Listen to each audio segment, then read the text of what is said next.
Ngayon kasi nag-uusap pa ang Appropriations Committee ng Senate. Ang House naglabas na nung kanilang version, so mukha namang naisama yung 60 billion for GAA next year. Pero ang Senate hindi pa tapos ang pag-uusap eh.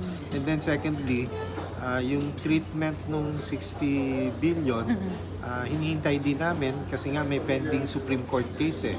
So baka kailangang hintayin din kung ano yung decision ng Supreme Court para maano natin yung paano yung booking, paano yung treatment.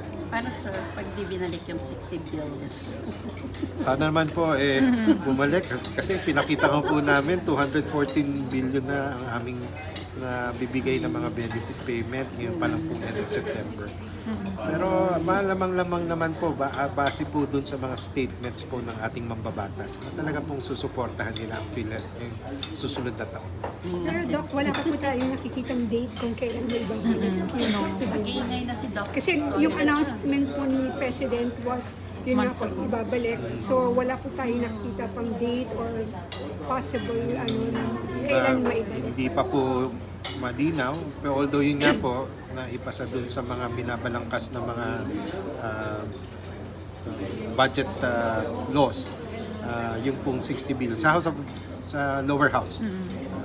So inaabangan po namin, pero continuous naman po kami nakikipag-usap dun sa ating mga supporters at saka advocates sa loob po ng both chambers of the houses. Pero Doc, kunyari, wala po tayo like before the year ends or early part of next year yung with regards to the return of the 60 billion. Wala pa po kaming kaya ang naman po, may isa pa tayong naipon ng mga nakaraang taon na yun nga po, pinapakita namin din sa mambabatas natin at sa ating mga executive officials na talaga pong efficient na, kumbaga, yung tinatawag na absorptive capacity ng PhilHealth medyo lumawak na po.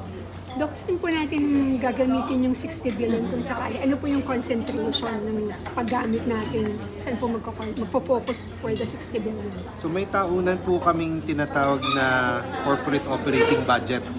So ang kasama po dyan yung ine-expect naming mga panibagong budget, panibagong benepisyo at saka po yung mga nakaraang benepisyo at pinoproject po namin na ilan po yung madadagdag base po dun sa availability nga ng mga supplier or availability ng mga magbibigay ng serbisyo.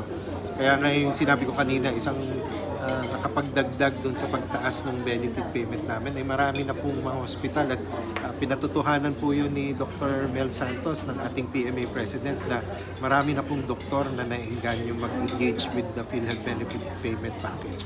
So, pag nailagay na po ng isang basket po yun, hindi na natin masasabi kung saan po pupunta. Pero ang projection ho namin next year, mga 370 billion po ang ating benefit payment.